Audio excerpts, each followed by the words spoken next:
want to talk about gossip today. Gossip in the workplace, well, gossip any place, is just so damaging. And at work, it can really cause a lot of hurt and a lot of pain. And gossip takes people away from their work. There are statistics saying, something like employees spend something like 40 hours a year engaged in gossip. Just imagine if your company didn't have gossiping people, how much more they could get done. Of course, some people just aren't naturally interested in gossip, and some people are horrible and gossip all the time.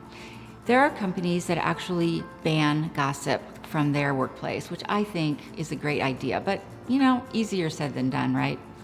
This is something from the top that you can talk about with your employees. Encourage them to really think about what they're saying.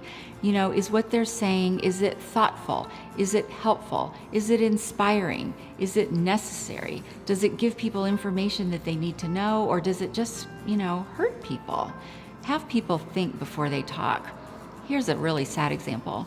An employee told me that she had been struggling with infertility. It was very difficult and painful for her. It was a very personal issue that she didn't discuss with anyone at work. She just didn't want to. And one time she was at her OBGYN to get, to find out what she could do. Was there any other treatments available for her infertility? One of her coworkers happened to go to the same doctor and was there for an appointment. So she saw this employee, and since this employee was of childbearing age and everything, and sitting amongst all these pregnant women, this other employee went back to work and said, "Oh, I think so-and-so must be pregnant because I saw them at the gynecologist's office. And, isn't that cool?" So this rumor started to spread that this employee was pregnant. Well, not only was she not pregnant, she had a very painful struggle with infertility because she desperately wanted to get pregnant.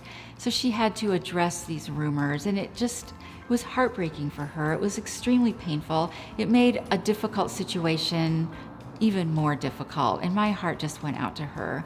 In a different workplace where there had been conversations about how damaging and hurtful gossip can be, maybe that employee who saw her there wouldn't have gone back to the workplace and said those kinds of things.